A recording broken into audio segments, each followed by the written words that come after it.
Step 1, wake up early, gonna rise with the sun. Step 2, get some good, some food in you. Step 3, think real hard about what you wanna be. Step 4, everybody just do your thing. Wake up, today's gonna be a good day. Wake up, today's gonna be a good day.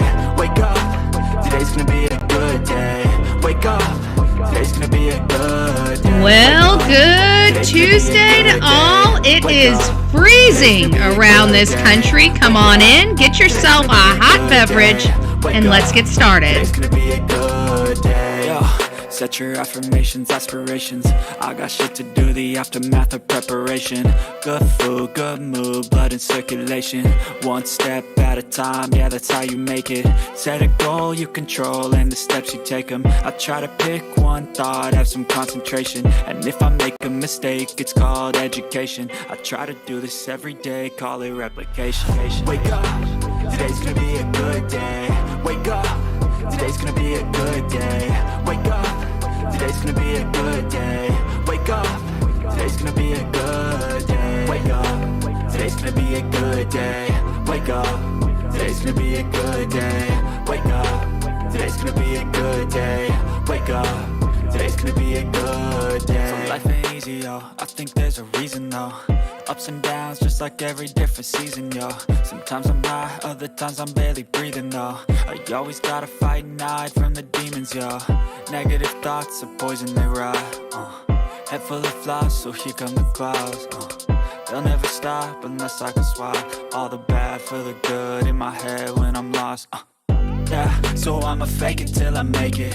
Positive thoughts are overtaken, I got patience. One day at a time is how you operate a cadence. A flow, you grow, you show yourself a foundation. Stay away from all the shit that causes temptation. I know that I like to do it cause it's sensation. I live my life in my head like a narration. Don't expect greatness, do my best, man, I'll take it. Wake up, today's gonna be a good day. Wake up, today's gonna be a good day. Wake up, today's gonna be a good day. Wake up, today's gonna be a good day. Wake up, today's gonna be a good day. Wake up, today's gonna be a good day. Wake up, today's gonna be a good day. Wake up, today's gonna be a good day. Wake up early, gonna rise with the sun. Step 2, get some good, some food in you. Step 3, think real hard about what you wanna be. Step 4, everybody just do your thing.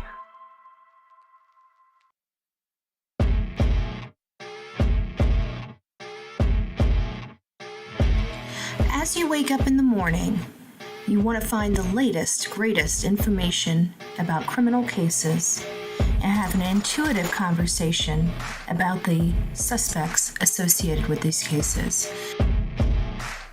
Head over to the Bullhorn Betty channel on YouTube.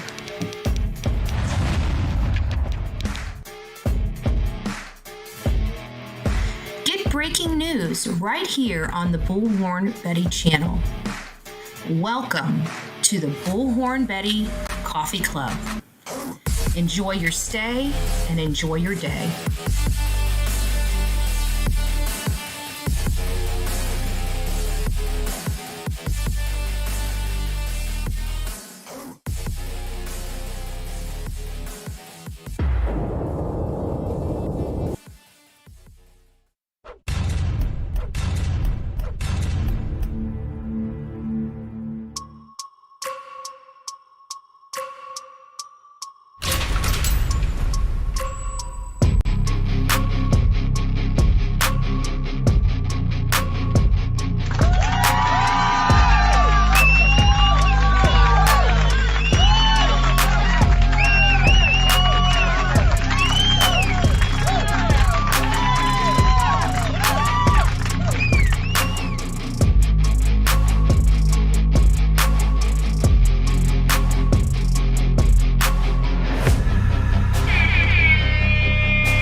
to see you this beautiful morning. This very, very, very cold morning. I am seeing that some people didn't even sleep. I got to tell you, my bones are aching this morning. They are aching. They are aching. Why are they aching? Because it's too damn cold out there. And when you get older, apparently your bones go crink, crink, crink. And I don't know. I don't think I have a button for broken bone. I don't think I have. But it's like a broken bone. It's like a broken bone. What did I just do here?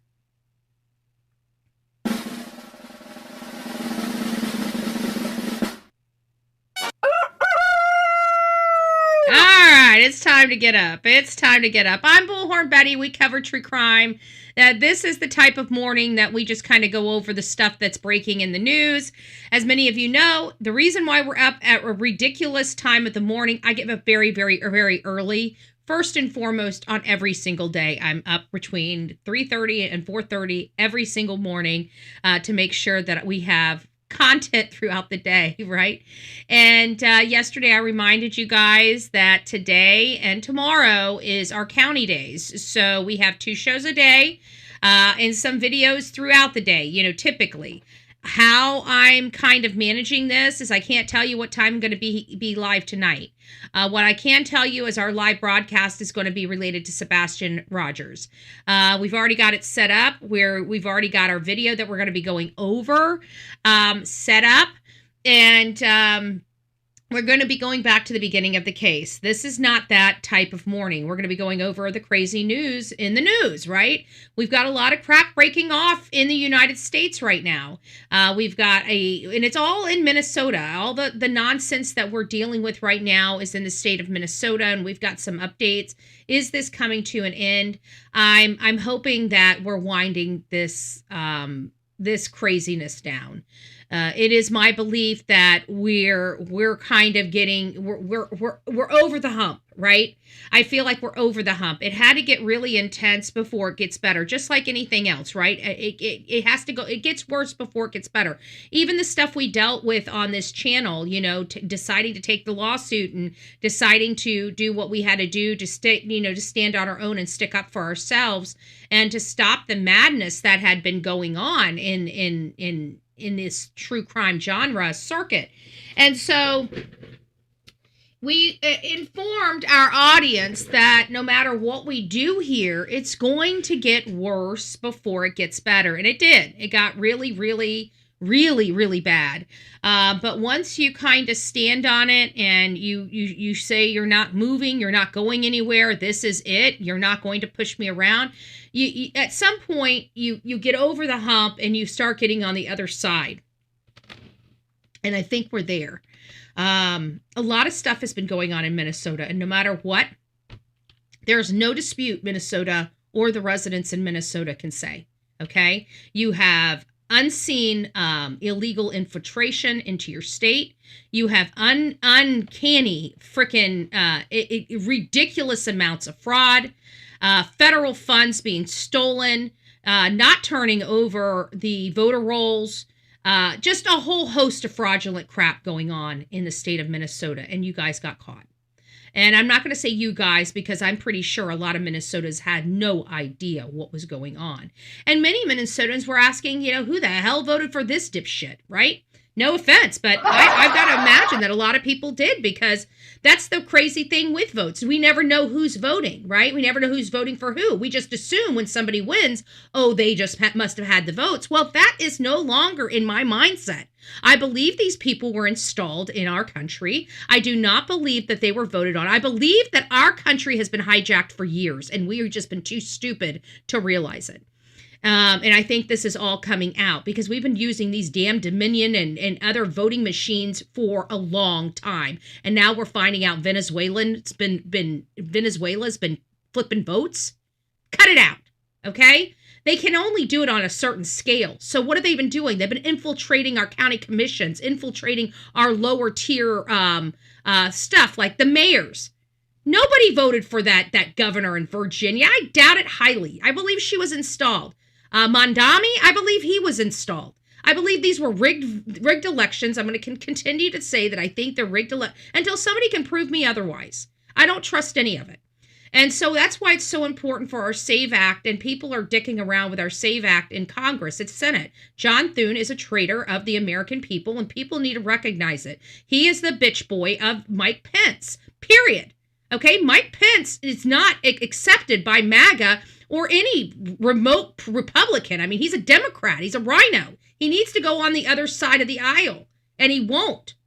So we've kicked all the nasty people out of our party. We call them rhinos. We don't vote for them anymore. And now we got a bunch of rhinos hijacking our GOPs all over the country. Our GOP here in the state of Florida is trying to sway the votes for Ron DeSantis lackeys. We're not doing it. We're not doing it. And unfortunately, like, I've reached out to Laura Trump. She's coming here to speak in Manatee County. If you guys don't know, she's, I think she's, like, in a couple days, she's going to be here. And, we got a $300 dinner with her. I was going to pay the money and wear my Front Row Joe's jersey to get in there and talk to her, because I know once I have my jersey on, I can go up to her and just tell her what is going on. But I ended up saying, you know what? I'm not going to support the GOP. I'm not going to hand them $300 to go speak to her. So I sent her team an email letting them know what was going on, not to dissuade her from coming to the dinner, but to make sure that when she comes here, she can be diplomatic with the GOP and start getting us back on track, because what they're doing is wrong. And quite frankly, I'm going to be outside the event. If I can speak to her personally, I will. If I can't, I can't. But I'm going to be outside there with a group of people protesting. So if you guys are in Manatee or Sarasota County and you want to come out and help, please come out and help. Again, this is a 6:00 show. I don't expect a lot of people to be up, so I anticipate most of our coffee club being on the replay crew. Okay, there's a lot of things, a lot of reasons why I believe most of you guys are going to be on the replay crew, and it is because it's cold as crap outside. Okay, we're all freezing. I am burr this morning. Okay, I am burr this morning. You guys want to know what my temperature is? And it's come up a little bit since this morning when I got up. It was 40 degrees. It was 40 degrees when I woke up. It's 38 degrees right now. Okay. It dropped 2 degrees since the time I woke up. I want to put that in perspective. Are we going to survive this? Are we going to survive this? I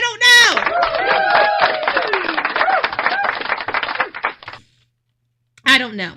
So good morning, Melanie. It's nice to see you. Eeyore Blues. Bullhorn Betty is present. Thank you, Melanie. Thank you so much. Happy Tuesday, everyone. Sending love to all. Prayers to whoever needs it. BHB, I appreciate you. You're the best. Oh my gosh. Thank you. I appreciate that. The Real Me Too. It's nice to see you. Sonia, it's nice to see you as well. Kentucky Live 4. It's nice to see you as well. 3 out of the oven plus 9.5 plus a half. Mom used to say she crackled, snapped, and popped. Oh, yeah. Yeah, we're Rice Krispies in the morning. There's no doubt about that. I've got a lot of bone issues. I remember my daddy telling me, take care of my body. Take care of your body. You're going to be hurting in a few years. You don't know what you're doing to your body until you get older. And I'm like, Daddy, you don't know what the hell he's talking about.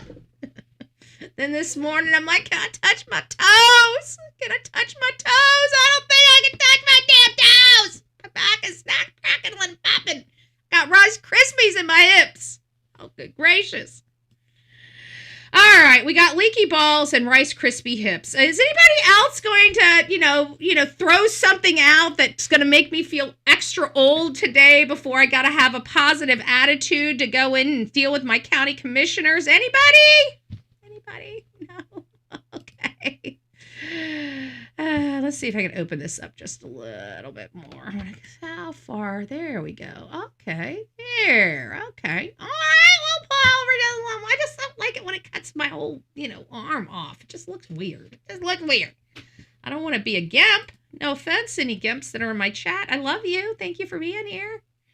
Okay, enough with the catching up. We do have a lot of stuff going on. So there's been a lot of information going on. As you guys know, Alex Pretti has been lost his life getting involved with military or federal operations. I believe Renee Good is going to go down in history as a domestic terrorist. And I do believe Alex Pretti being affiliated and associated with a potential signal group, but still getting some information on that. Don't hold my feet to the fire yet. They're not releasing a whole lot, okay? Which is also making me step a little further back and say, and you know what, we need to chill with the tone, because there may have, I believe he put himself into harm's way. I don't believe law enforcement is going to ultimately be found as liable of doing anything wrong. Could they have done something better? The answer is always yes. Okay. But are they did they do anything wrong? I think the answer is no. But I do think that there were mistakes had. Okay. Let me just rephrase that. I think that there were mistakes that were had, but I don't think they did anything wrong. I don't think they did anything that makes them liable for somebody's death, okay? Ultimately, Alex did this. Alex did this to himself, okay? He's the one that chose to resist. He should never have resisted. If you're ever put in a situation, no matter how you feel, if law enforcement gives you orders, just follow the orders, okay? We fight these things in the courtroom. You guys watched me do it. We've all had to do things we're not comfortable with, but we have to handle ourselves with character, integrity, and respect. Ourselves, okay? And by handling ourselves with proper integrity and respect, we can respect others whether we agree with their decisions or not, okay? And at the end of the day, I was put in a situation where I was arrested when I committed no crimes. It was very public. You guys all watched it. You guys all witnessed it. You never, ever saw me disrespect law enforcement, put myself or law enforcement in harm's way. They had a job to do. They had an order to carry out. It is my responsibility to deal with that in the court system, okay? There are a lot of people that are out there that get arrested for not committing crimes and ultimately having them released at a court juncture where you're not having to go through the whole kitten rigmarole in the court system, okay? If you guys look at my record, you know I've been arrested multiple times. I've done a lot of stupid shit that's wounded me up in jail for an evening. Usually had to do with alcohol or substances. No surprise, right? It has to do with a lot of people. A lot of people go to jail because they're drunk or high, okay? So let's not get it twisted. Okay, let's not get it twisted. Now, I'm not saying this nurse was drunk or high, but he put himself into a position that allowed him to get killed. And there's nobody to blame but himself. Now, am I going to say domestic terrorist? Maybe not. I'm going to take my tone back down because there are some things that I'm looking at here that we need to answer. Did he act out? He did. Did he put law enforcement in fear for their safety? He did. Was it a justified shooting? In my opinion, it was. So everything I'm saying here doesn't change those facts. However, the bottom line is law enforcement had a split-second decision to make, and that's what they carried out. So we're hearing that the Border Patrol, Greg Bonvino or whatever his name is. Let me find out what his name is.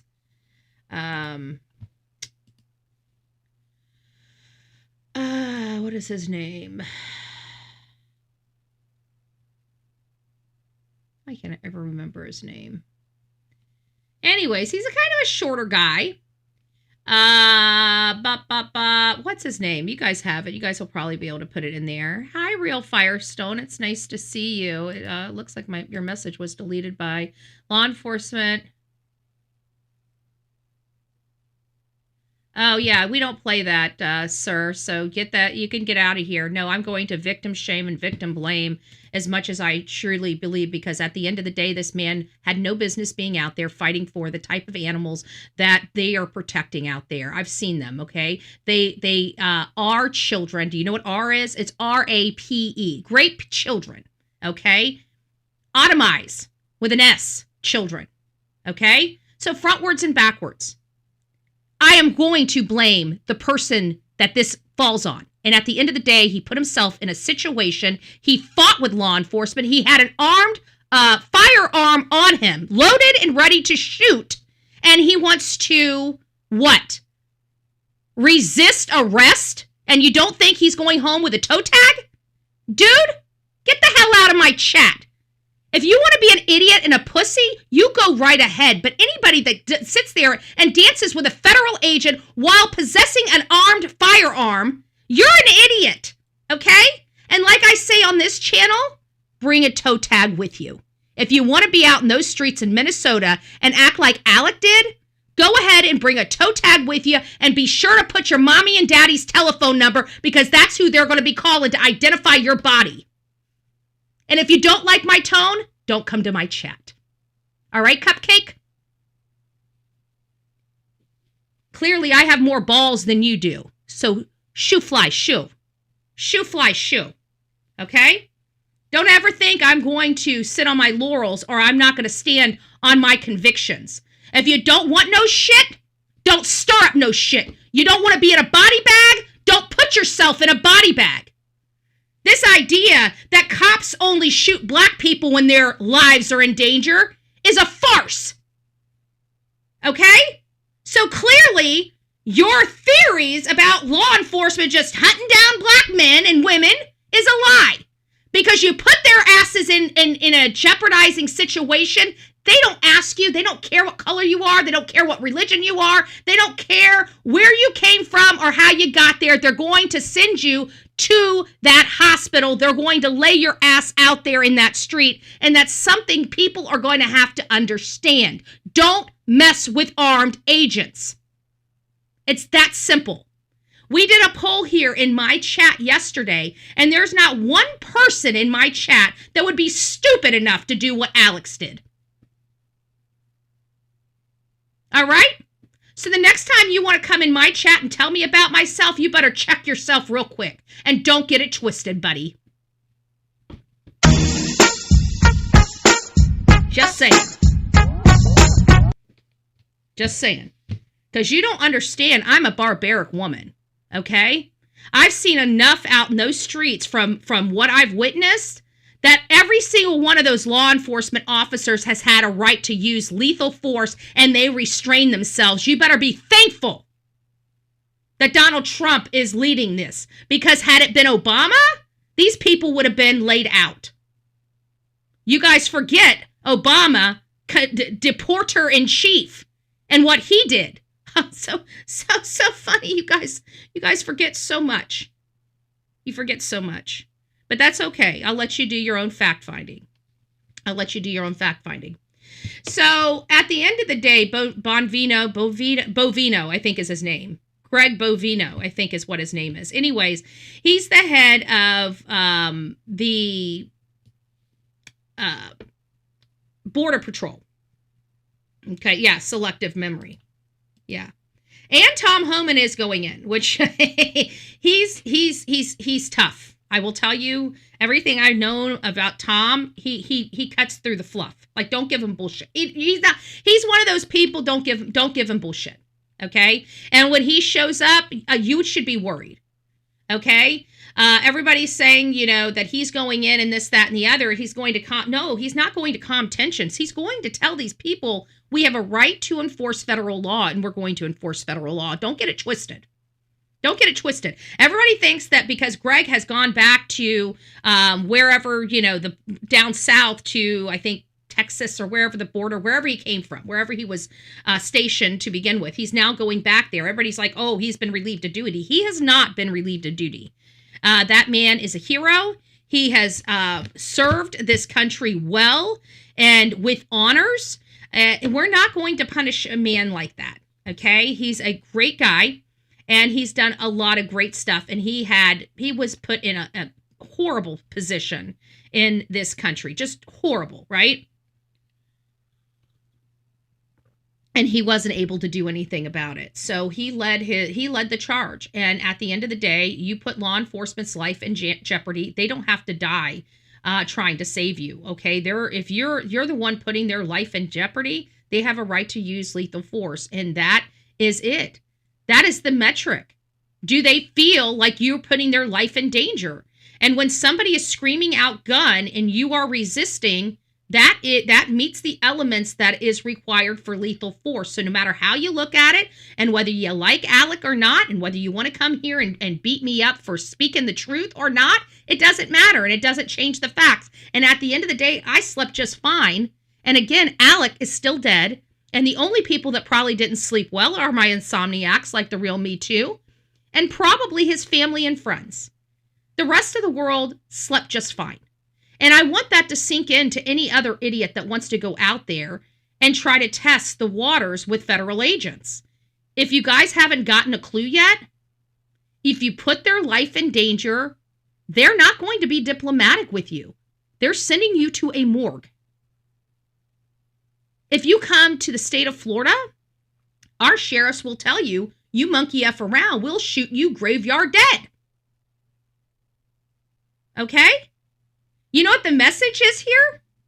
If you want to protest, lawfully protest. It doesn't require any type of interference, standing in the road, stopping traffic, directing traffic. That's not protesting. That is a criminal act. You are impeding a federal investigation. It's a crime. So if you're committing a crime and then resisting arrest and you have a firearm, there's a good chance you're probably going to be dead. So let's talk about the facts. Okay? Sorry, night in Australia tied to the first day back to school. And you guys are friggin', if you're in Australia, you guys are burning alive. You guys are living in molten lava.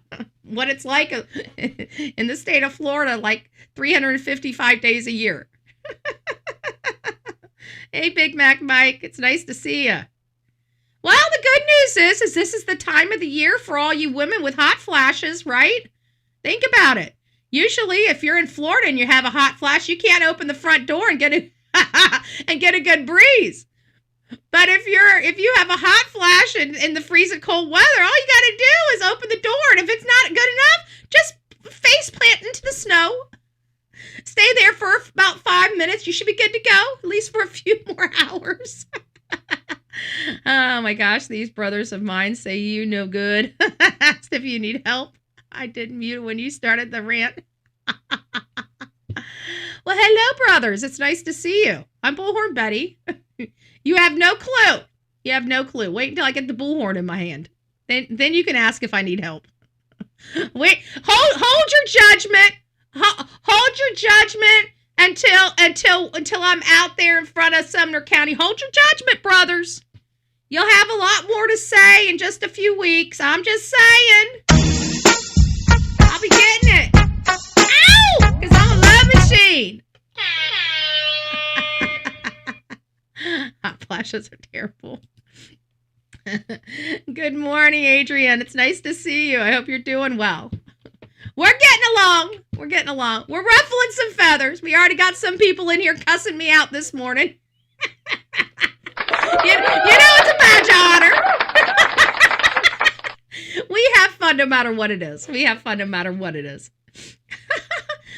So anyways, let's get going. So another shutdown. I just want to forewarn, because I know we got some people in here that are on, disability, government assistance, SNAP benefits. Guys, it looks like the Democrats are going to try to shut us down again. So I don't want to hear people screaming at Trump this time, okay? I don't want to hear it. If you guys got a problem with it, you guys are getting plenty of notice. You know what my suggestion to you to do? If you're here, start calling your Democrat senators, because they're the ones that are the problem. Your U.S., not your state. Your U.S. Democrat senators in your state. And start blowing up their phones and telling them to pass this. Do not close our government down. Do not make they're robbing mommies and babies blind as is with all the fraud all over this country. So they've already been taking money out of mommies and babies' mouths for the past decade. And now, because we're sick and tired of having money taken, our money that we send for all these babies and to help these mommies, and those have been robbed from us, and now because we want to shut it down, they're going to shut our government down? You guys need to say hell to the nah. I don't care. You guys are in, there's one person in 50 of these states watching this video right now, watching this live stream right now. You need to look for your Democrat senators in your state, your U.S. Democrat senators, you should have only 1 or 2, depending on what state you have. Maybe there might be a state with 3 senators. That's it. And I want you guys to call them every hour on the hour and tell them, do not shut this government down. They've done enough to mommies and babies. They've disadvantaged the mommies and babies enough. Please quit doing it. The only people that are affected by these shutdown are the poor of the poor. The people that really need it. And they don't care if they starve you to death. I just want to let you know. Welcome to the new Democrat Party, by the way. They're going to make sure that the American babies don't eat so they can have these illegal aliens rob us blind and take all of our money and destabilize our country. So they're going to make sure you don't eat so they can destabilize our country. Everybody needs to be on the hook with this. Everybody needs to be calling their politicians. This is some sick shit, okay? Anyways, another shutdown is likely for ICE over the killing of this Alex as the Democrats are revolting, which they have already been revolting. They've never accepted the will of the American people. We do not want the Democrats running this. I don't care if you're a Democrat. It doesn't matter whether you're a Democrat. At the end of the day, the Republicans won. The Republicans won. That means the majority of this country wants change. And I'm sorry you can't accept it. We had to accept it when Obama shoved shit down our throat, and we did it with a smile on our face. But here, you can't even deal. It's always your way or the highway. Always. Well, we're tired of it. We're tired of being oppressed by your regime. We're tired of the fascists running this country, so we installed Donald J. Trump. And everybody's trying to call him the fascist, but look at what Tim Walz did. He had his militia running through the streets, shooting balls at people, forcing them in their house during COVID. When have you ever seen Donald Trump do that? When? Please tell me. Out in New York, a man got arrested for being on the beach during COVID. Who's the fascist? Where's the tyranny? Where's the tyranny on our side? Oh, did we forget about forcing us to jab ourselves with fake stuff and experimental shit? Oh, that's right. That was the Democrats again. Oh, how about covering our babies' faces and suffocating them and making them breathe in all of their bacteria? Oh, that was the Democrats again. Oh, okay. So what is the Republicans force-fed down people's throat? Oh, freedom. Oh, and IDs to vote. Wow. Well, I guess they like the armed militia instead of making sure we have election integrity. That sounds more like it. Okay. Well, now that we know, of course. Now that we know. So in Washington, it says the killing of the second U.S. citizen, again, for anybody that's out there that doesn't understand Bullhorn Betty's position, don't put yourself out in a road with an armed gun and then resist arrest with federal officers, and maybe you won't wind up in a body bag. Okay? So if that offends you, maybe you're part of the problem. But one thing I will not do is I will not change my speech because somebody might be offended. Okay? That's one thing I won't do. If you need a freaking safe space and a coloring book, you have no business being on this channel. Okay? All right, Cupcake? Let me go ahead and make sure you understand that. Hey, Magdies, it's nice to see you.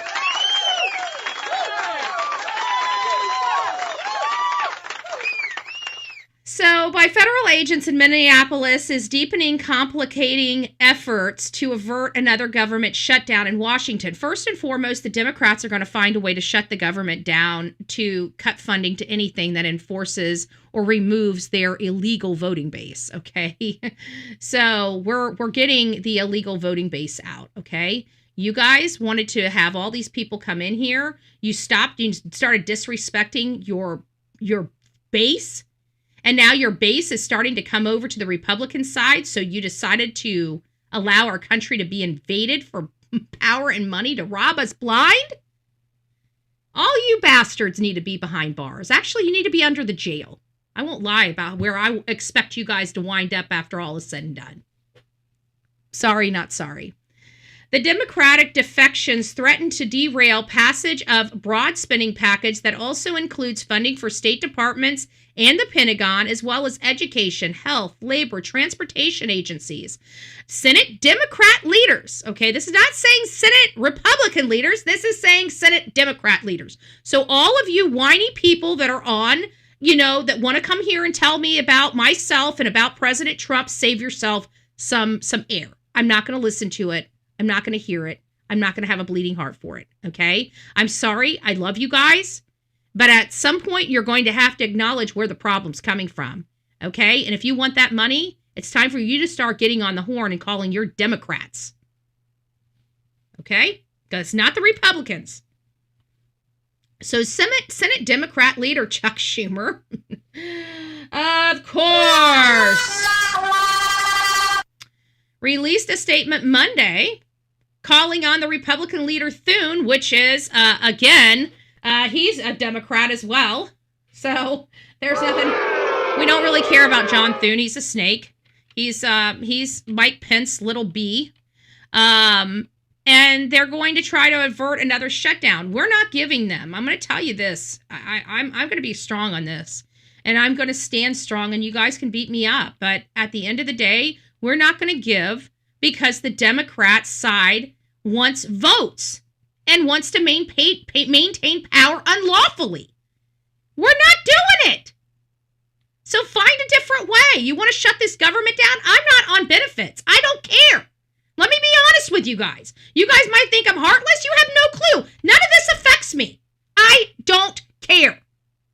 At the end of the day, we make sure that our babies and mommies are taken care of, and the Democrats always try to dangle them over our head with these shutdowns. I don't care anymore. You know why? Because Minnesota and other blue states keep robbing mommies and children's blind. We keep sending them money to help you, and they keep stealing it from us, and they never give it to you. So at this point, I don't give a shit. Okay? And I'm going to tell every other American, don't care as well.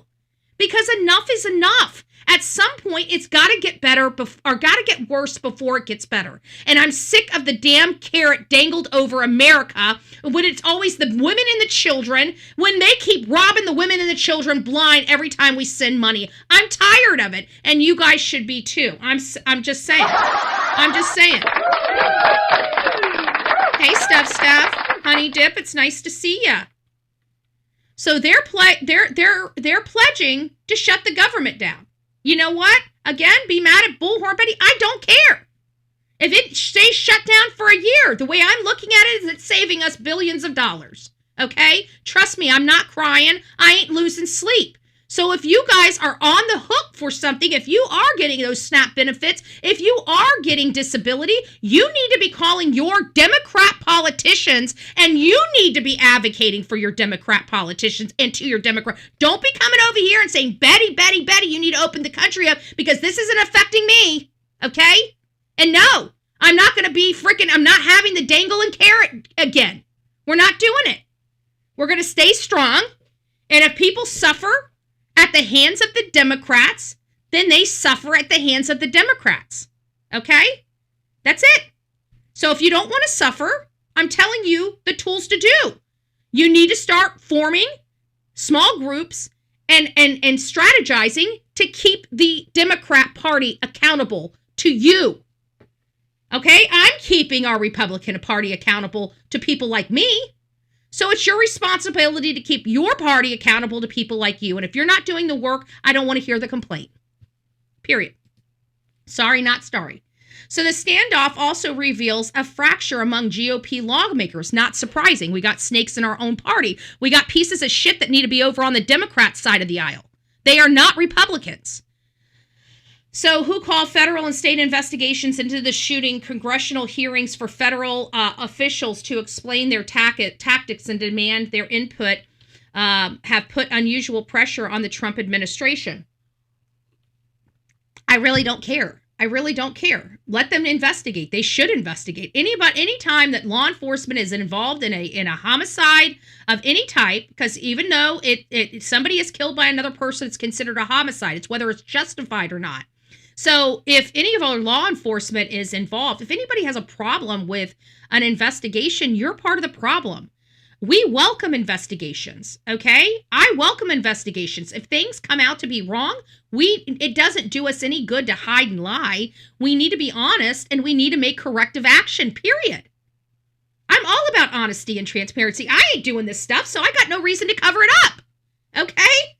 Trust me, I don't like my government either. I love President Trump. That's about it, okay?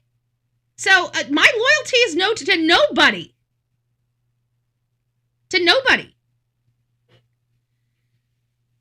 Hey, Tony, it's nice to see you. Mr. Dunham, good morning. Nice to see you. Welcome. I'm Bullhorn Betty. Good morning, Honey Dip. Vicky, it's nice to see you, loves. So let's get going here. So what do we know? So Senate Democrats already expressed reservation about supporting Homeland Security funding. This is we're law and order on this channel. There's no ifs, ands, or buts about it. We are going to enforce our federal law. We are entitled to enforce. We have a right to enforce our federal law. And the hell with states thinking that we do not, or we have to bow down and kiss their ass to enforce our federal law. No, we do not. We are required to enforce our federal law. And I'm so sorry we had dumbasses running this country that made it an option instead of a requirement. That has nothing to do with the proper administration. Just because they were idiots doesn't make this administration one. So Senator Adam Schiff on Sunday would oppose funding for agencies including involved in Minneapolis operations such as ICE and Custom and Border. So they just don't want anything to do with immigration. Why? Why would anybody allow their citizens to put their lives on the line for a bunch of criminals? Why? You know why? There's only one reason, folks. Because they are benefiting from the fraudulent votes that these people are providing. Nobody gives a shit about taking care of some foreigners. Let's be honest. Do you really care? How many of you guys in my chat truly want to spend $1 trillion on a bunch of people that don't belong here? Please raise your hand. Haters, here's your opportunity. Here's your opportunity. If you want to support a whole bunch of illegals with our federal tax dollars, put a 1 in the chat. If you're sick of this nonsense, this craziness, please put a 2 in the chat. I'm going to put a 2. I'll start. I'll put my vote in. Where do you stand? Where do you stand? I'd like to know. I don't want to pay for this. I don't want nothing to do with it. I really don't. I have no desire. We're all sick of it. So who is supporting this, right? Who is supporting this? Haters have an opportunity to write in here. I mean, yeah, I think that the majority, I'm even watching the Black Panthers. Did you guys see the statement from the Black Panthers? Raise your hand if you saw the statement from the Black Panthers. Somebody kicked Jeff out. My channel is canceled. It's freaking 6 o'clock in the morning, dude. We'll see how canceled I am when I'm on the scene. The real me too, kick him. Yeah, thank you. You had an opportunity to vote, not be disrespectful. I'm sorry we have children in this chat. Children are probably Democrats.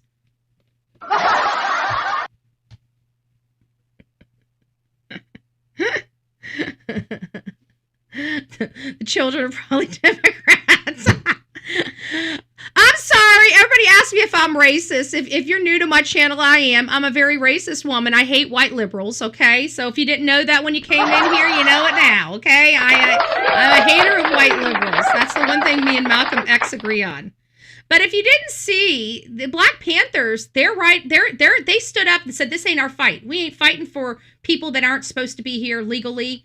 They're taking money out of our families. They're taking jobs away from our people. That's the Black Panther statement was absolutely accurate. And it's not just them. It's everybody. The Black Panther statement applies to all Americans.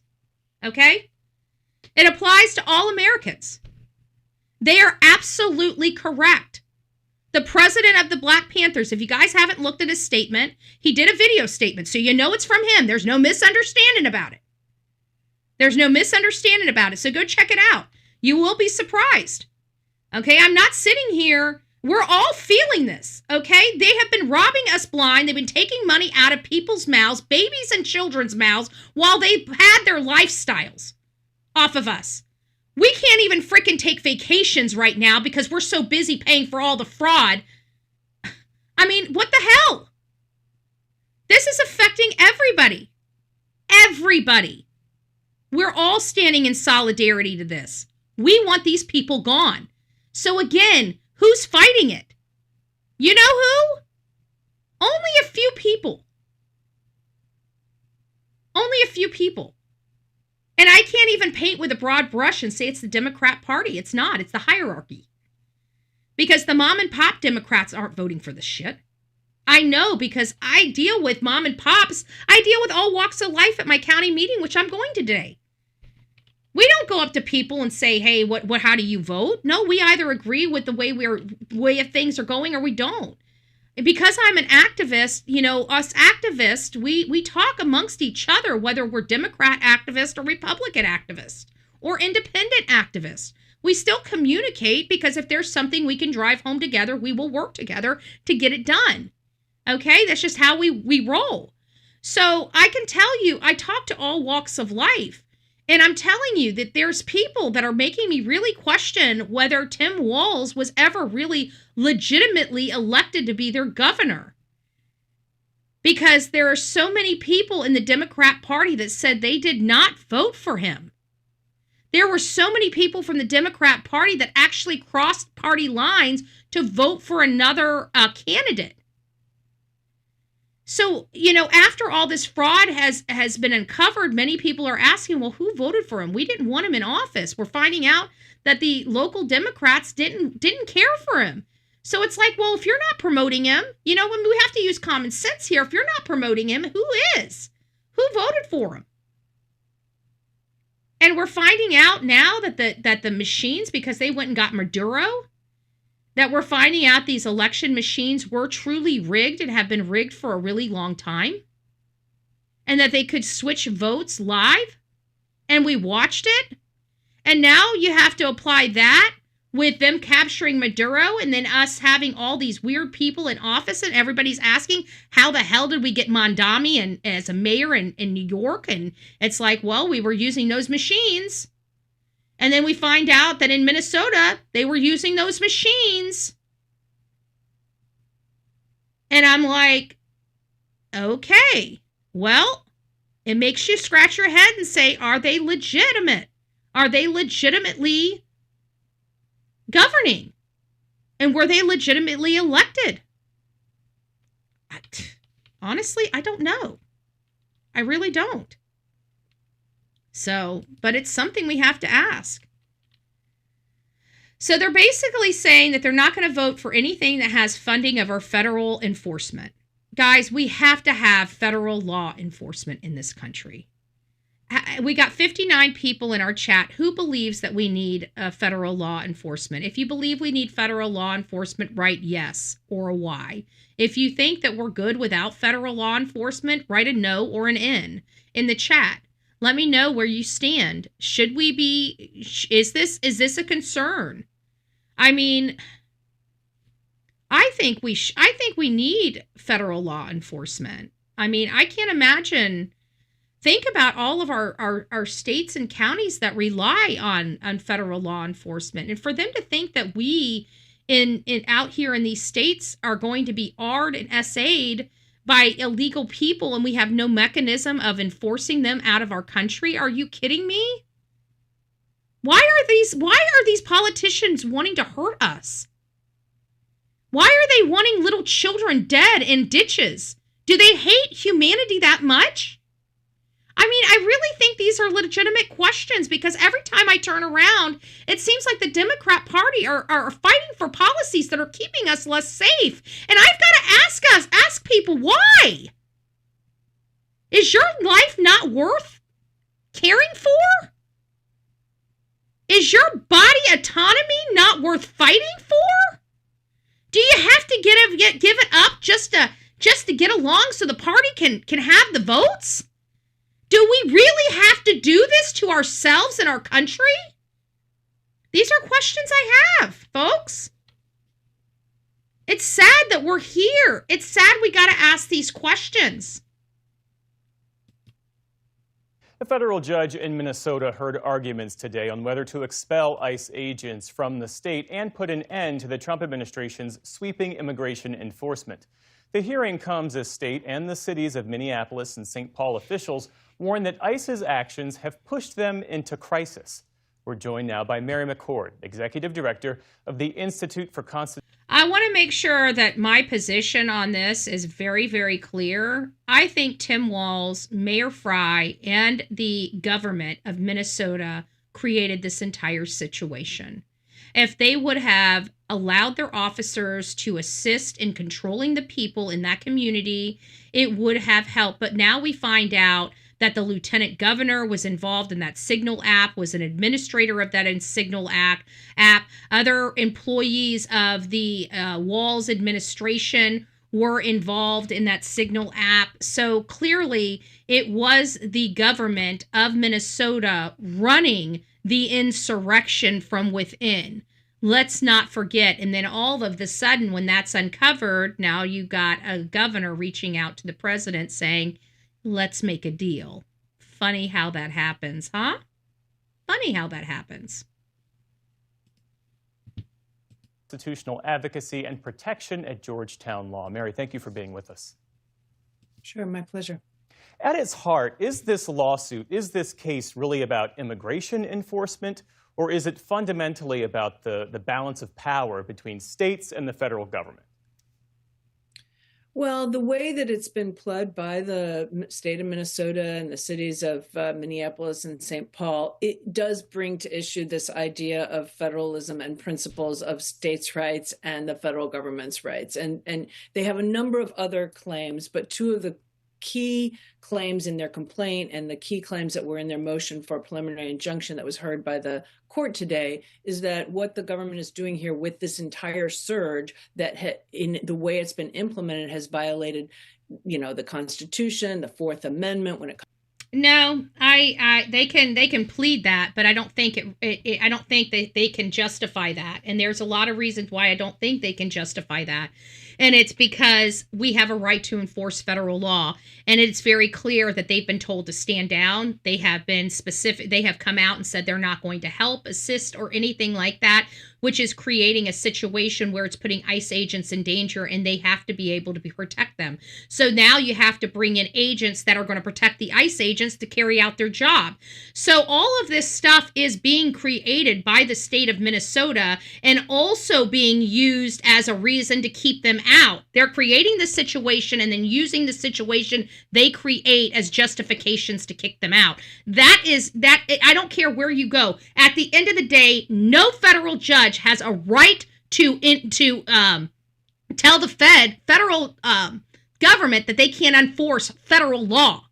It is ingrained in our Constitution that they have a right to enforce federal law. So I'm very interested. If we do have these rogue judges that are going against the actual law and forcing this into the Supreme Court, what they're doing is they're making sure that no matter where we go in the future, they cannot do this again. So either way I look at it, it's a win for the American people, this fight that they're doing, because everything's being pushed to the Supreme Court and it's going down as a matter of fact recorded ruling. And that is going to hinder the Democrats, in 20 or 30 years from now. Maybe not today, but they're playing a dangerous game that's going to ultimately catch up with them. And we're going to sit here and watch it. And I'm perfectly fine with it, quite frankly. comes to some of the searches and seizures, the First Amendment when it comes to retaliation against protesters, racial profiling, aggressive conduct, all those things. They're saying that this infringes on their 10th Amendment rights because states are reserved the police power. No, it doesn't. Because of this surge and because of the pressure it's putting on the state and the cities and where it's occurring, that's impacting their ability to protect public safety, general health and welfare, all obligations of the state. Let me guess, she's a liberal white woman. So let me break down the actual rule of law for you. What they're doing is completely lawful and legal. And if the judge really believed that it wasn't lawful and legal, they would have put in a temporary injunction. You see how that works? You know what they did not do? They did not provide a ruling, and they did not put a temporary injunction in place telling the feds that they couldn't exercise their duties. So clearly this judge is weighing these things as well. And that is super, super, super important, right? So she's weighing this stuff, and she's not engaging, and she's not shutting this stuff down. And I think it's because she doesn't have the authority. Nobody has the authority. You know who has the authority? Congress. Congress has the authority to go and end all of our immigration laws just like that, right? They have a duty. They can go into Congress right now and abolish our immigration laws. Instead of punishing the agents for enforcing the laws on the books, why don't they go to Congress and have them change the immigration laws? Oh, because every single one of them wants the immigration laws. That's why. They're only using it to club Donald J. Trump over the head. Otherwise, they would fix the immigration problem, no? Because it's not Donald J. Trump that gets to control it, right? We have 3 branches of government. We have 3 branches of government: the judicial, the legislative, and the executive. So who makes the rules? The legislative, not the judiciary, and not the executive. You know who's the legislative? Our Congress, our state Congress, and our federal Congress.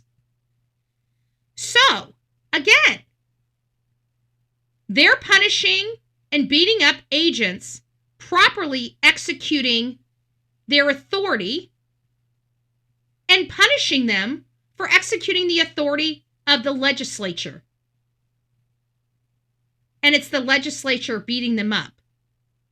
So why won't Congress go back and the House and get a bill and them have an accompanying bill in Senate to end immigration enforcement altogether? If that's what they want, if that's what this country wants, why don't they do it? Why are they trying to defund and shut down our country when they're the ones in control of our immigration laws? Chuck Schumer, why are you shutting down our country when you could change the immigration laws? Maybe those are the questions we need to be asking. Just saying. These are not just agitators anymore, they're violent protests. In fact, the state and the city of Minneapolis abandoned this area in downtown Minneapolis because they couldn't control the situation by the amount of people that have come in just trying to disrupt and impede law enforcement operations. And, frankly, this didn't turn violent until we uncovered the fraud in Minneapolis. Wow.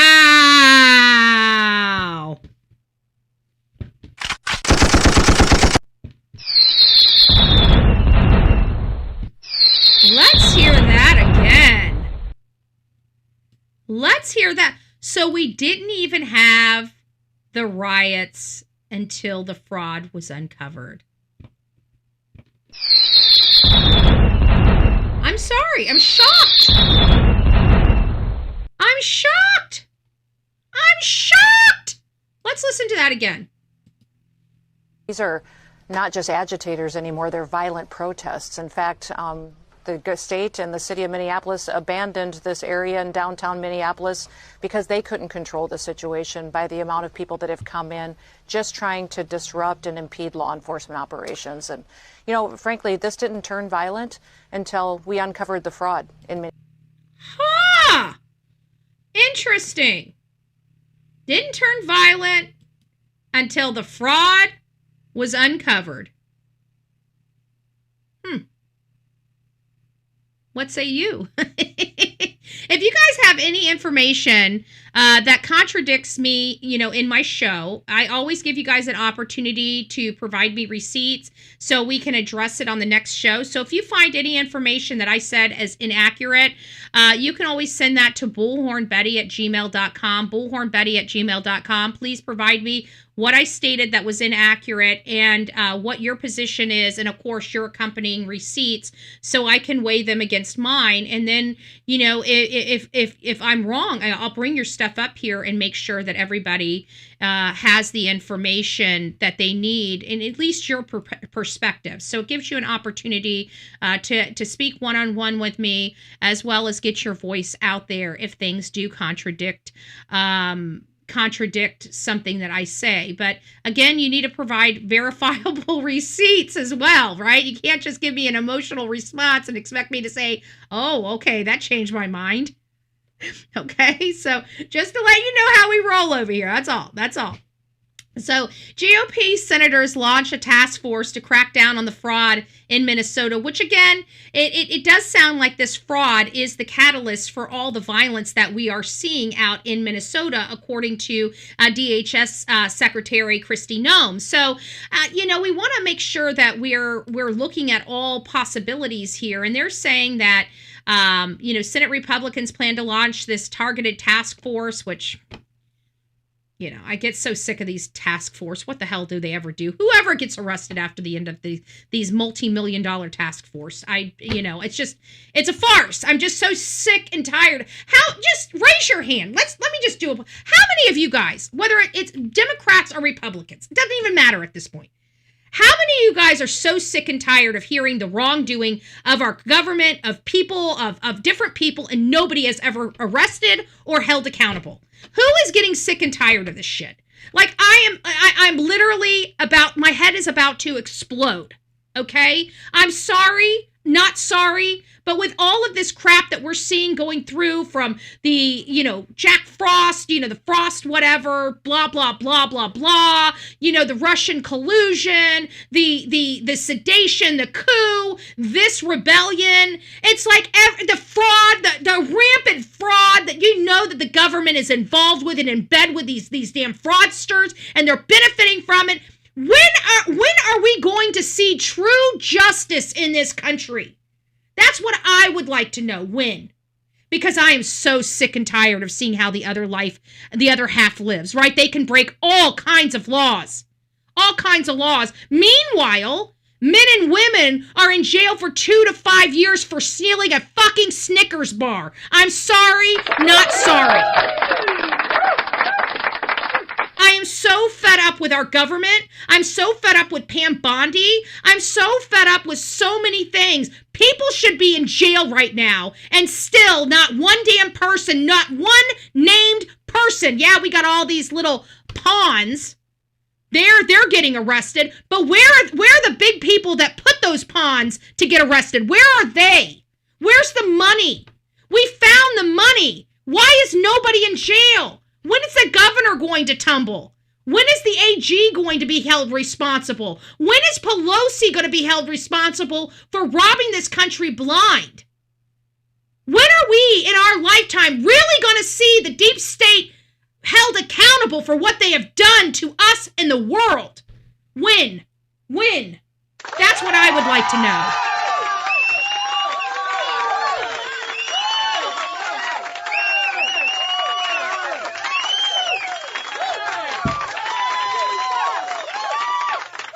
And then we got the likes of Chuck Schumer telling us he's going to shut our country down and take more money out of babies and mommies' mouths. I'm sick of it.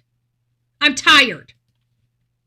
So anyways, a 7-member multi-million-dollar panel. Let's make sure we say it accurately. I cannot have government shut down because Mom would have me help my big sister, and she works for Gulfstream. I can't help her. It's her fault. Mom's gone.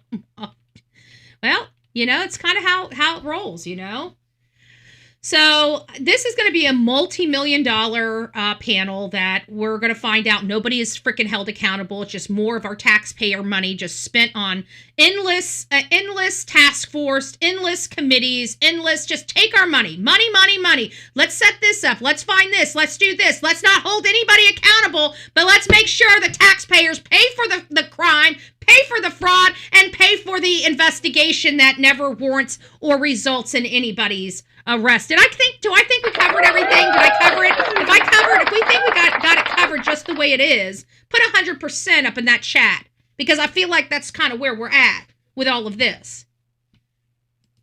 Yeah, I'm tired of Bondi. As far as I'm just after, I want to be coined the blonde bimbo, because once people start calling her the blonde bimbo, I know her career is done. Okay, that's what I do. I make up names, and once I start hearing them go, and I start hearing them get picked up, then I know that we're getting effective, and she's going to start having a bad name. I ruin people's reputations. I'm pretty good at it, Unfortunately, people try to ruin mine, and they're not good at it, right? They're not good at it. So we got Bill Cassidy. He's a Republican from Louisiana who's cranked up efforts in recent weeks to crack down on fraud. Yeah, they're cutting off the funds, but nobody's being held accountable except the low-level people, right? That's what's upsetting me, is the only people that are going to jail are the low-level people.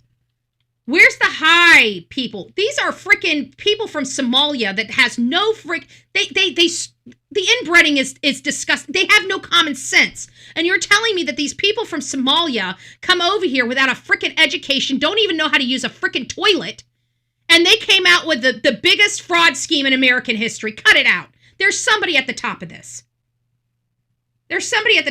And you know what? I think George Soros and all his money, I bet you he's been getting it fraudulently from all these countries all over the world because of these type of rackets. I guarantee we're going to find out that George Soros is nothing but a fraudulent person that has been robbing countries and federal funds from those countries blind for years. I bet you, watch. We're going to find out. We're going to find out he's the thug, right? He needs to be in prison. So the scandal in which federal prosecutors estimate $9 billion, and I'm sick of them using that. It is, I can tell you the calculations that we've done just recently show $18 billion. That's just right off the top, $18 billion. Okay? If you look at the totality of the fraud and how long it's been going on, you're up into the triple billions, 150 billion. 200 billion. Okay? Do you guys understand that? That's just one state. And Gavin Newsom has been living off the American people and the feds ever since he's been in office. Him and his wife stole Palisade money. They're thieves. And he was installed as well. They used those machines. They flipped those votes. They installed Gavin Newsom. Every single vote that they've had has been altered or changed with their machines or fraud on every initiative, even the changing of their the gerrymandering that was voted on. The measures to recall Gavin, those were voted on with bunk machines that altered votes. Okay? You guys get it now? And this is all proven. It may not have been proven yesterday, may not have been proven last year, but they took Maduro out of his bed. Maduro was running these machines. They got the guy. They got all the guys. You guys get it?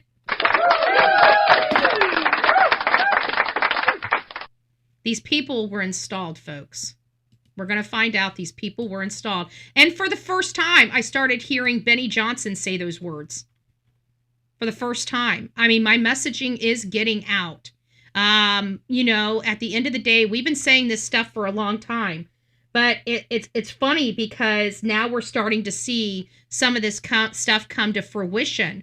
We're starting to see some of this stuff coming to light that we have been saying. People have been calling us crackpots for years or conspiracy theorists. And it's like, we know we're not conspiracy theorists. We know this stuff is true.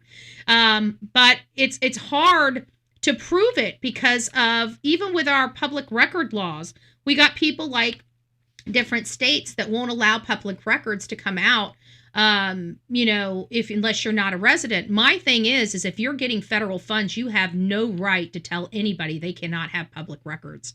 And so I think that there needs to be a bill, and I will be working on that here in the near future to get a bill to force states, if you receive federal funds, you cannot block out-of-state individuals seeking information, seeking public records from your state. You cannot do that. If they don't want to reduce or release the records, then don't ask for the federal funds. It's just that simple. But if you ask for federal funds, you cannot deny out-of-state residents public records.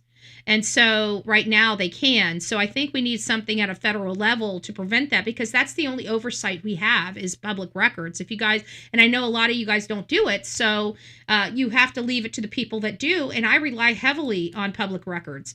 Any activist that's out there, relies heavily on public records. It's the only way we can find or dig up some stuff. And we get very creative with our public records as well to try to find or uncover the truth. The majority of these charged so far in the ongoing investigation are part of Minnesota's Somali population, which has, again, Tim Walz, if you notice in most of his press conference, he's not wearing an American emblem. He's not wearing a Minnesota emblem. He's wearing a Somali flag attached to his lapel. I want you to make that make sense. A governor in the United States that represents America, is allowing the Somali population to rob that state blind while he has a Somali flag on his lapel, not an American flag. I want that to sink in. He's not wearing it here. But go look at the, let's go look at the Tim Walz press conference. Just did one not too long ago. It was the one from his office. Let me find it. Yep. Every single one of these has the Somali flag on his lapel.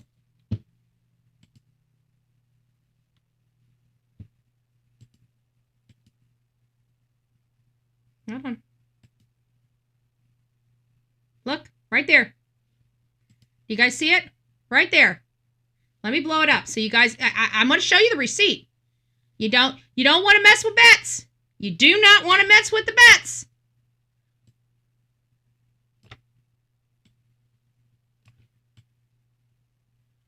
There it is. You see it? That is not a United States flag.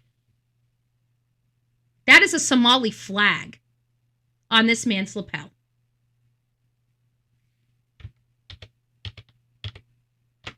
A Somali flag on this man's lapel.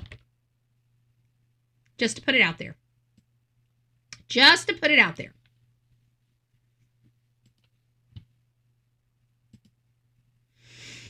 So, as you guys know, the Senate Judiciary is oops, let me get this over.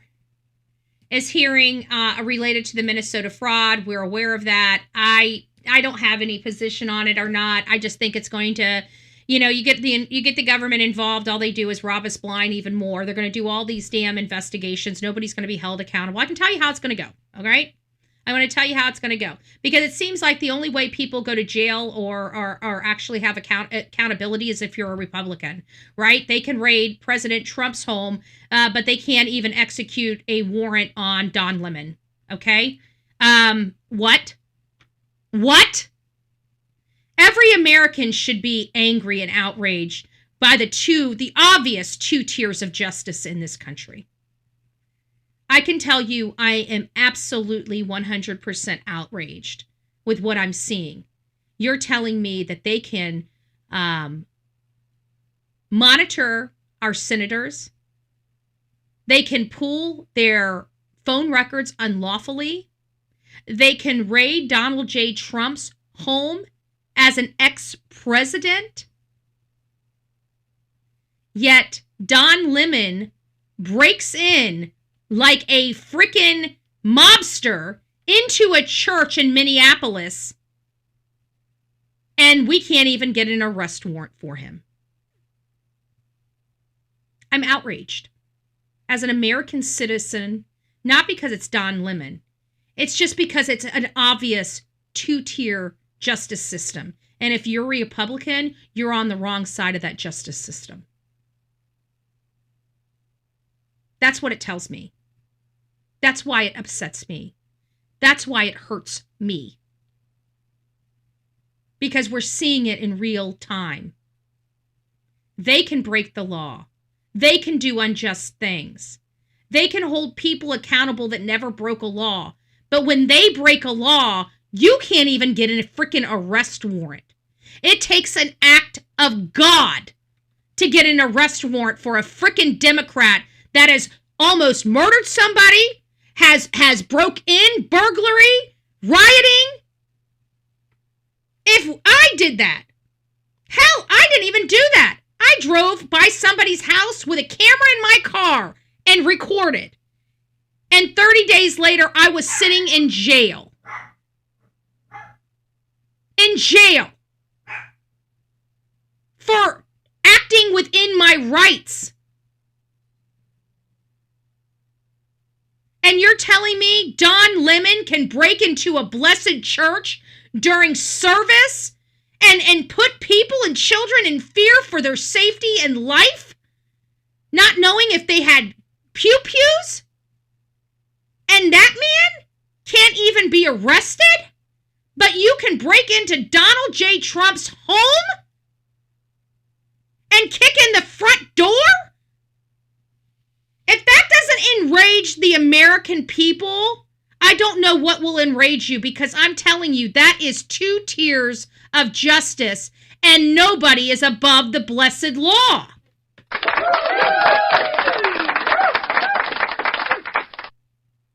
Yeah. And what about Ashley Babbitt? The man that shot her ended up getting a huge payoff. He ended up being part of the fraud. He got over, what was it, $93 million out of fraud? So not only did he kill an American citizen and a veteran, he robbed the American people blind, and he's still not in jail. And he's still not in jail. Again, two tiers of justice. Every American should be pissed. Should be pissed. So, as you know, because we can't trust mainstream media, our boys in social media, we had Nick Shirley, which uncovered the fraud that mainstream media would have, once upon a time, been the one that uncovered. But they are now lazy. I mean, even you got Nick Shirley out there, boots on the ground, knocking on doors, and then you got a CNN lady making phone calls. If that doesn't show you the reality of our press this day and age, I don't know what will. Okay? Once upon a time, our press used to be hungry. Our press used to step on toes. Our press used to fight over each other to get that story. They don't do any of that anymore. They've gotten lazy. They've gotten lazy. They've gotten lazy. And so now you've got Nick Shirley out there uncovering the biggest scandal in Minnesota history. And you got Cam Higbee infiltrating the signal groups. And guess who is at the top of the signal groups? Who's the administrator? Minnesota Lieutenant Governor Tim Walz, community organizer, were among the people that were the admins of those groups. So you truly have proof now of an insurrection at the highest level, the governor's office. Right?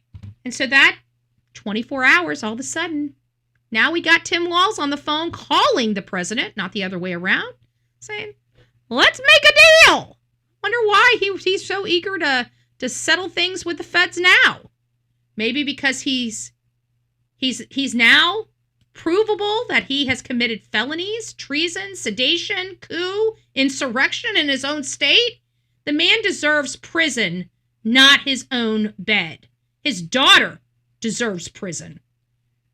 They're a criminal enterprise. Tim Walz and his daughter. Two questions. One is looking forward. The role of Mr. Homan. Is he being sent by the president to diffuse the situation that exists right now on the ground? Is he the point person essentially for the White House in terms of trying to tamp down the tensions that exist right now in Minnesota? Well, Mr. Homan is the point person for cooperating with state and local authorities and corresponding with them, again, to achieve this level of cooperation to subdue the chaos on the streets of Minneapolis. And I would just point out that Mr. Homan is someone who has been lauded for many, many decades for his experience working in law enforcement. In fact, this is a Washington Post headline from 9 years ago, 2016. Meet the man the White House has honored for deporting illegal immigrants. And I would remind everyone in this room that it was former President Barack Hussein Obama. Oh yeah, that's forgot. Tom Homan worked for Barack. So there should be no issues. I think Trump was very, very smart with Tom. And I think Tom is an amazing guy. Who awarded a medal to Mr. Homan. So he's obviously very qualified. He has the full trust and faith of the president. He will continue to have these meetings in the hopes that ICE and local law enforcement can cooperate and work together to have successful immigration enforcement, as we've seen in almost every other state across the country. And she's right. In almost every other state across the country, we have had no problem with getting ICE agents in there. Trump over the weekend threatening massive tariffs on Canada. The president posting this: if Canada makes a deal with China, it will immediately be hit with a 100% tariff against all Canadian goods and products coming into the USA. Now, the Canadian Prime Minister Carney now pushing back, saying this on Sunday: we have no intention of doing that with China or any other non-market economy. What we have done with China is to rectify some issues that developed in the last couple of years. So where does this stand? I want to bring in Kevin O'Leary, chairman of O'Leary Ventures, who now is apparently a great actor too. I do not like O'Leary. I think O'Leary is an arrogant, granted, he's got money and he's very, very business savvy, okay? There's no question about it. Okay, there's none. I don't like him. I think he's an arrogant prick. Okay, just my opinion. Just my opinion. What does it say? Tom is a true American. He is. He is. Mom read it before, but got mad. She's like, I can watch BH and get news for free. I love it. I love it. Let's listen. After his spelling. Oh, I don't want to listen to him. Well done, Kevin. Congratulate you on that. Thank you. Tell us, where is this going? Or is that actually going nowhere, do you think, in the end? No, actually, it's a very important development, but for reasons most people don't see. But let me explain it by the numbers, because, Please. As you know, I look through all of these issues as an investor. So Trump hasn't talked about Canada for almost 14 weeks. And all of a sudden, in that speech in Davos, the spitball fight between the two of them, all of a sudden became top agenda item for both countries. But here's why it's important. If you actually look at the Canadian index, the stock market in the last 12 months, it has doubled the performance of the U.S. If you look at the Canadian dollar, it's an up. I wonder why. Because we have all of these people rebelling against Trump, against the American people in our Congress and in our bureaucrats. Like, we've got such slimy people, such swampy people out there. You want to know why? It's because everybody's trying to destroy America because we voted for Trump and they can't stand it because we went against the deep state. Well, the deep state has no idea. We're not done with them yet. We're not done with them yet. We still got a lot of play on the in this game. A lot of play. an additional 5.2%. You've basically made almost 40% going long Canada because the market believes that these two countries have to unite one way or another economically, not from a sovereign basis. And Trump made that clear, just joining the dots for everybody now, when he said Greenland was of strategic importance in terms of missile defense. Now, everybody knows you've got Alaska. Everybody knows you've got Greenland on the east now, or should have it, sounds like it. But the big hole in the middle, that's Canada. That's the NORAD agreement. And that technology is so old up there, you have to go out of the tent with a firecracker. Yeah, because, again, Canada doesn't know what the hell they're doing. And everybody relies on the Americans to take care of the world, right? If something happens in the world, they don't have to worry about their defense. That's what they say. Everybody says that, and you know, you can't be a normal person. If you're a normal person, you're considered right-winged. What is the plan? Look at that. He's even got the Somali flag on his lapel here too. The hell is wrong with this guy? Does he represent the United States or does he represent Somali? I think this man represents Somali. The flip? Are you guys seeing that? Ah, right there. Right there. He's got a freaking Somali flag. Let me see what the other ones are wearing. The other ones are wearing this. This guy's wearing the seal of the state. This guy's wearing a fucking Somali flag. What? Anyways, let's get to it. What do we need to do to get these federal agents out of our state? You Hand over the illegal immigrants. Chaos is what you wanted from us. Pretty and easy. You clearly underestimated the people of this state and nation. We are tired, but we're resolved. We're peaceful, but we'll never forget. We're angry, but we won't give up hope. And above all else, we are clearly unified. Clearly we're not. If it was the intention of Donald Trump to make an example of Minnesota, then I'm damn proud of the example that the world's seeing. We believe That in law and order in is this state. poor We believe in leadership. peace, and That's poor leadership. He's proud of what the world sees. You guys can't make this shit up. He's proud that he's created and sowed all this chaos. I don't know why this thing is kicking so many of these. I have to check the settings. That's got to be annoying. Anyways. All right, guys. Well, we're going to get through this. We've got a few updates on other things going on here. Let me just keep going through we this. believe that Donald Trump needs to pull these 3,000 untrained agents out of Minnesota before they kill another person. And we're up here telling another story.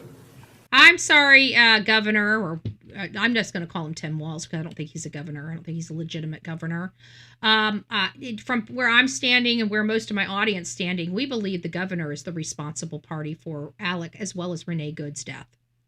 I believe he should be arrested for homicide. Okay? Because they told him to arm up. They told him to get out there. They told him to record. They told him to obstruct. He's responsible. His AG is responsible. The leadership in Minneapolis as well as Minnesota is responsible. This passing the buck, we ain't taking this buck, buddy. This is on you. This is on you, Governor. This is on you. Of a Minnesotan just trying to live their life without And the for interference. prison, yeah. Absolutely. To Americans who are watching this right now, and I don't know, maybe you're watching it with curiosity, Okay. bewilderment. I can't do the sign language lady. We're moving on. That lady looks like she's just, I don't know. I don't know where she's from. Maybe she needs to go shave another head. I don't know. I would say DEI. She looks like a DEI hire because she doesn't take any type of personal responsibility for handling herself like a female. She doesn't even look professional. You know. I like people, you know what? I'm sick and tired of watching teachers with piercings and tattoos all over them. There used to be a professionalism, right? You used to have to dress and handle yourself professionally. You had to have a professional appearance. I don't know what has gone on in this country where we forgot professionalism, but it's time to bring it back. If you got purple hair and a bunch of tattoos and piercings all over your face and you can't figure out why you can't get hired, then it's not my problem to explain it to you. But people like me, we expect professionalism. And I can tell you, once upon a time when we were at the state capitol or in any type of a political environment, you never could tell the difference between a Republican and a Democrat when you're in places like that. You can now. You know why? Because the Democrats look like ghetto trash. They look like straight ghetto trash. They don't dress appropriately for those types of buildings. They have shaved heads, purple hair, piercings, tattoos. You know, they look like they just rolled out of bed. And then you got the other side, dolled up, dressed up, makeup on, look professional, carrying a briefcase or a nice purse or a sack for the computer. You know, looks nice, looks professional.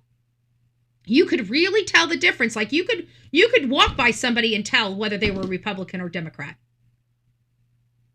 The Democrat Party looks like trash. Straight trash. And I didn't do it. You guys did. You guys are choosing this for your presentation. You guys have no moral compass anymore. It's like, oh, well, they have feelings. I don't give a shit about somebody's feelings. Nobody cared about mine. You know? I want professionalism. I want somebody that looks like me to talk to me. I don't want somebody with purple hair and nose ring rolling their eyes at me. Boo-boo, I'll rip those rings. I'll take you for a walk, honey. Whore, scorn, or sympathy? I've got a question for all of you. I got a retractable leash. I'm sorry. Come on, laugh.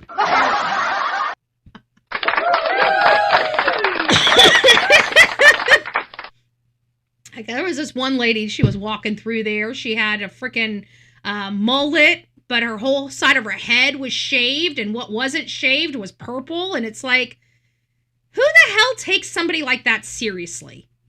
Like if somebody walked into I would be so distracted by their appearance, I wouldn't even be able to listen to what's coming out of their mouth. And I got to think that kids are like that in school as well.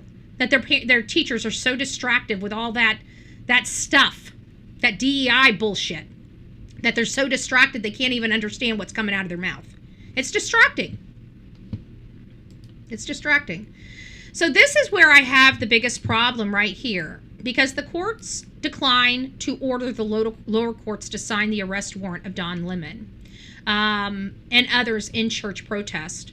So we've got a whole circuit of people, Democrats, that can put an entire community in fear for their safety, break into anything that they want to. All they have to say is, I'm media and I'm protesting. So they get to carte blanche, break into churches, break into your homes, break into anything. And you know what? As long as you're a Democrat and you're raising hell, you don't have to worry because the courts and law enforcement will protect you.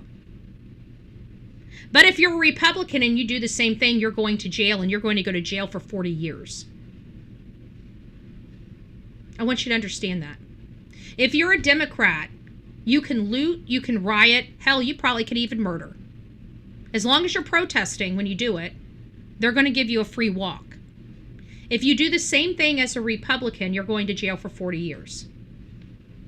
There are two tiers of justice in this country. And we're either going to stand on the side that says nobody's above the law, or we're going to keep getting grandmothers thrown in jail for 40 years while people like Don Lemon and the crazy radical left of the Democrat Party are going to keep putting people in fear for their lives and terrorizing children. They terrorized children in that church. They called people fake Christians while they were attending church on a Sunday. So this shows the entire world, if you are a Democrat and you want to raise hell, there are no consequences. But if you are a Republican and you want to lawfully protest, you're going to jail for 40 years. So what do you think, people? What do you think that shows people? It shows them that violence is the answer because our government is supporting violent behavior, not passive protesting behavior. They're telling people, if you don't fall in line, we're going to throw you in jail for a really long time. And we're going to send our people into every single place you are so they can disrupt you. They can keep you intimidated. They can harass you. And there's not going to be a damn thing that you can do about it. Are you okay with that? I'm not okay with that. I'm not okay with that at all. You guys should be very concerned, and I would be calling all the people, all the politicians in Minnesota, because this is disgusting. If somebody would have gotten killed in that church, then what? Oh, that's okay, right? Because the Democrat Party's allowed to kill people. The Democrat Party's allowed to put people in, intimidate people. The Democrat Party's allowed to be thugs. But let us pray over an abortion clinic and we're going to jail for 40 fucking years. You have no idea how enraged that makes me. None. If you guys would like to support this channel and all the cuss words that I have, I'm sure Sonia will be putting it up there. Please consider supporting us. We do a lot. We don't just cover politics. We cover true crime. And what we're covering here is the biggest crime story of our lifetime. So go ahead and work on Epstein files. This is from Governor Minnesota on Sunday, slammed Attorney Bondi's letter to him, urging him to restore rule of law by turning over information about the state's welfare program hours after a federal immigration shot and killed local residents. Bondi's request follows the uncovering of massive fraud scandal in the North Star state. And that Trump administration officials have highlighted in national news. I would just give a pro tip to the Attorney General. There's 2 million documents in the Epstein files we're still waiting on. Go ahead and work on those, Walz said. Walz is a piece of shit. All right, guys, as you guys know, David and Celeste, this is a program in the a case in the hip-hop theme area of our society. This man has a lot of problems. It sounds like he was on a lot of substances and liked underage girls and liked to do things to those underage girls. Well, one of those underage girls ultimately was found in his frunk, and she had been there for literally over a month, cooking in the California heat before she was ultimately found. Now his friend is in jail, and it questions to be whether more arrests are coming. He clearly couldn't have done this by himself. And so now people are saying that it sounds like David may have a plea deal coming, again, because he is maybe offered a deal in the Celeste Rivas case because, again, there really are 2 tiers of justice in our society. There's ones for them, and then there's ones for the rest of us. So somebody that has money, hip-hop, Democrat, type of person is going to be allowed to do more, even including the homicide or death of a 14-year-old little girl, and they're going to be offered a deal, but the rest of the people in this country probably would not. The rest of the people in this country would probably have to face a very tough and drawn-out court proceeding. But again, now that we've identified there are truly 2 tiers of justice in America, well, it looks like he has the right tier of justice where the rest of us do not. Moving on, Rex Heuermann. Rex Heuermann is back in court, right? This is the Gilgo Beach serial killer.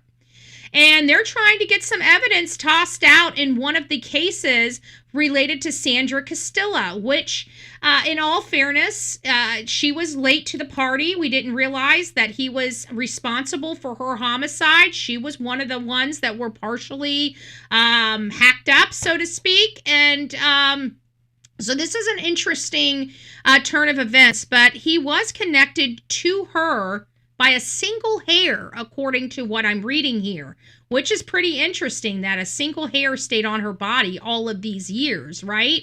When she was found and what have you. So I'm very interested in this. Are they going to keep it? I have a funny feeling this is strong evidence that is right for coming into the trial. I don't think they're going to be able to get it tossed, but who knows? We'll ultimately see what happens when the case comes to trial, or when they decide to provide an order on that particular case. And as we move through, many of you guys know this gentleman behind me is Dick Harpootlian. He is the attorney of Alex Murdaugh. Okay, I gotta be honest with you, we did not like him when we were doing this trial. I don't know if we're gonna like him anymore, but we watched the Alex Murdaugh trial here from this. I went out there and then I came home after a couple days and we watched the rest of the trial right from here. And we watched the trial for his financial crimes as well. And we went to the appeals. And we went to the auction. But when we were watching the trial, we did not like James Griffin or Dick Harpootlian. We called Dick Harpootlian Poot Poot, and we called James Griffin like Magoo. Poot Poot and Magoo. That's what we called them. We did not like them. And so I thought that they were these sleazy, defense attorneys, and they were buddies with Alex Murdaugh and stuff like that. So I'm like, we didn't like them. We didn't like how they treated law enforcement. We didn't like how they did their defense of this case, obviously. And I did not believe that Becky Hill truly, in fact, tried to solidify Alex Murdaugh's conviction. That's not the place of a clerk of courts, right? They're supposed to be ensuring that the person has an impartial jury and an impartial hearing. That is the only job of the clerk, is to listen to the judge and to make sure that the court hearing runs smoothly and properly according to the law. And she tried to make sure that people listened to Alex and not got swayed by his tactics. And she said a lot of things that were inappropriate and that could have jeopardized this trial. Now, when the appellate court was heard by Judge Toll, it was determined that, and it was based upon, it wasn't determined by her, it was based upon testimony of the jurors. So all jurors, all 12 jurors had to come before the appellate court to explain whether or not, to tell the judge what happened behind closed doors, and to let her know one way or another whether Becky Hill's statements altered the deliberation and the ultimate, guilty or not guilty verdict, the verdict. So what we learned is that all of the people that came up to the jury box, the witness box, stated that some of them stated they never even heard Becky do anything wrong. Never heard her speak about this or that or the other. So it was only a few people that heard this exchange of information first and foremost. But there were some that heard it, and among the ones that heard these statements, they stated it had nothing to do with their verdict and how they ultimately ruled in this case. There was one young girl that tried to say that Becky's statements did sway her, but then through questioning, it wasn't Becky that held her feet to the fire or made her change her vote. It was active deliberation inside the jury room where she wasn't at. And when questioned, it ultimately came down to the other jurors were the reason why she ultimately changed her vote. So again, had nothing to do with Becky Hill. However, Becky lied to the judge. And we all knew it by that hearing, by that appellate court hearing. We all knew. We walked out. Even Neil Gordon, the co-author to her book, we kind of looked at each other and like, oh, were you expecting? I asked him, I said, were you expecting that? And he's like, no. I'm like, oh my gosh. I said, I'm floored. I said, she lied to the judge. And he looked at me and he goes, I know.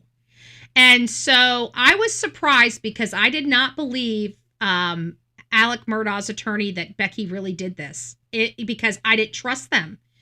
And so when we walked out of there, I asked them, I was very direct. I'm like, you know, I got to be on. And I told them honestly, I didn't believe you. I didn't think that you guys had it. I said, I believe you now. How did we get here? And they said it was shoe leather work. And I believe it. I believe it. They went down a lot of dirt roads, many hours trying to question everybody about what happened in court. And, do they have a right to a fair trial or to a new trial because of this? Obviously I'm not a judge. So a judge is the only person that can make a decision like this. Oh, thank you.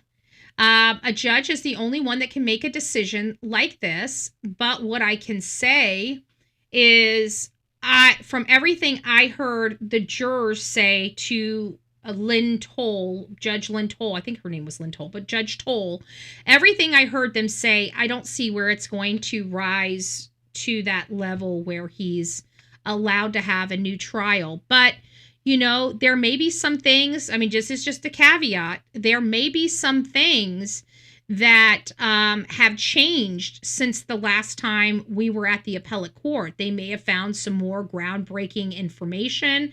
They may have found some more stuff that maybe Becky had said or may have swayed or may have done behind the scenes that we're unaware of.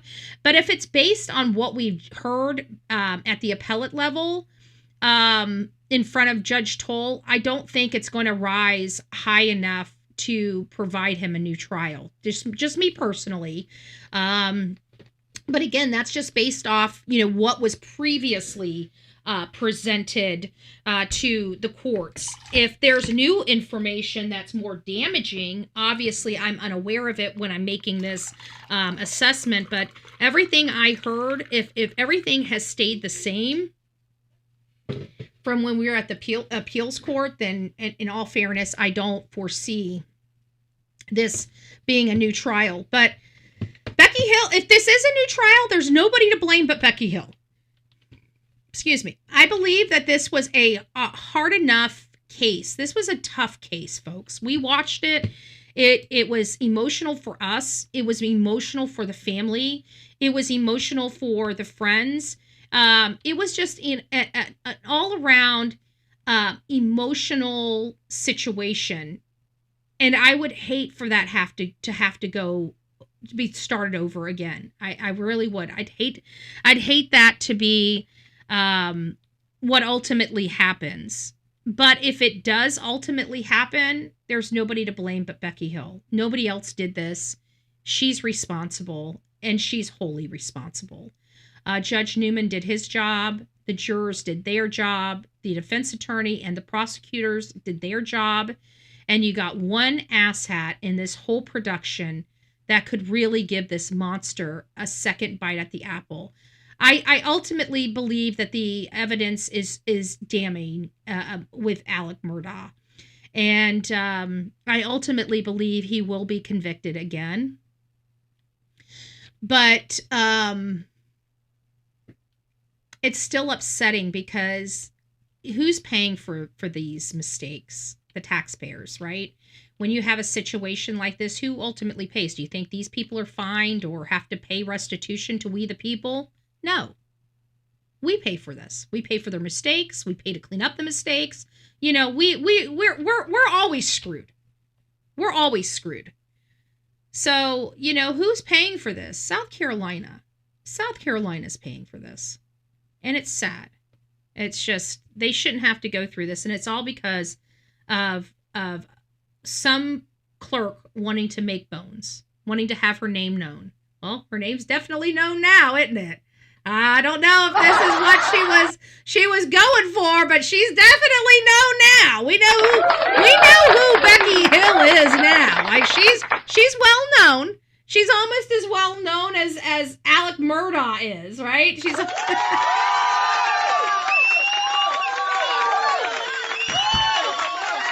it does kind of sound like her and her son have some problems ahead of them. Just saying. All right, just saying. So we'll monitor this. We're going to be out there. We did get some information. It sounds like 100 people. The first 100 people are going to get in. Great. I'm a front row Joe. I know how to be the first. I know how to be at the front of the line, okay? I know. I got this. We got this, okay? I've been training for this for a decade, okay? We got this, okay? If we need somebody in the front of the line, Betty is your girl. All right, mainstream media. Recognize this back?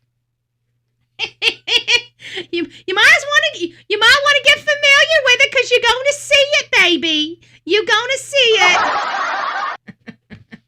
I'm just joking. So it sounds like we're going to get in. I'm going to call up there to make sure I don't need to have any papers signed or anything like that, you know. But it does sound like it's a first come, first serve basis. And if that's truly the fact, you don't have to worry about whether we're going to get in. If we get in, I'm going to be posting, okay? I will be posting on X. I might post on YouTube. Oh, thank you.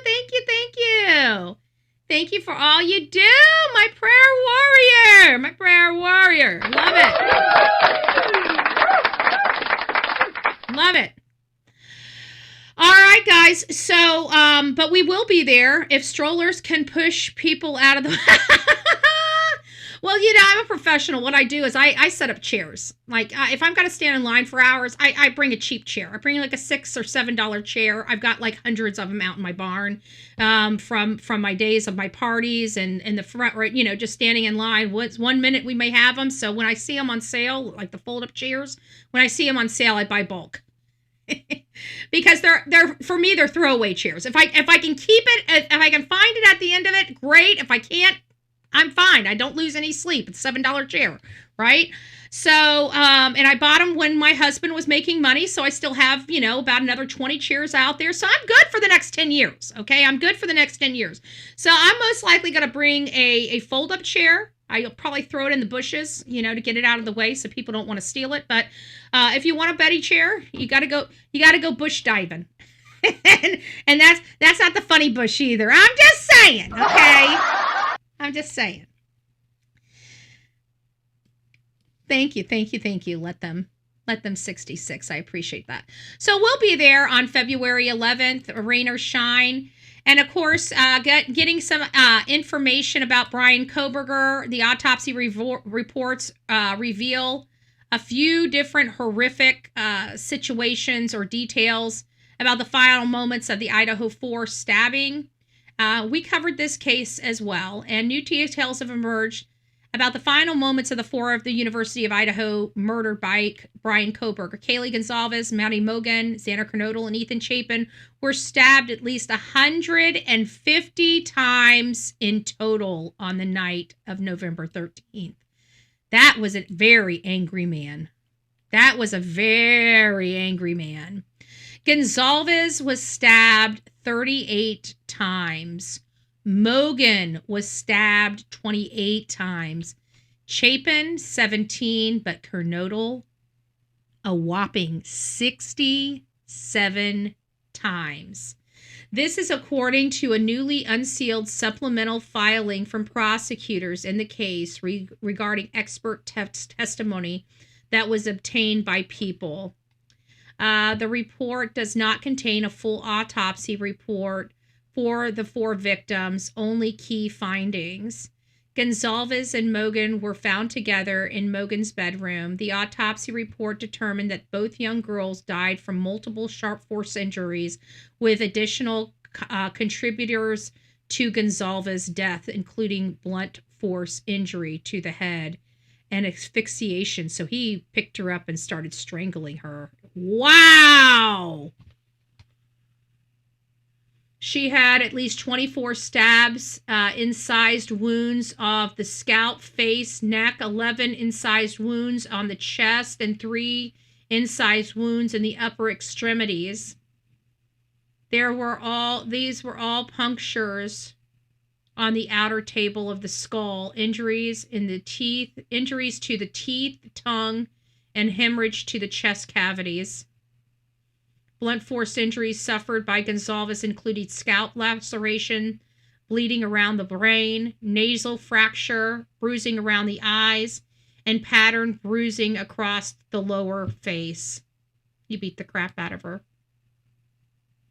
Mogan suffered 13 incisions to the scalp, face, and neck, 5 stab wounds to the chest, 10 incised wounds to the upper extremities.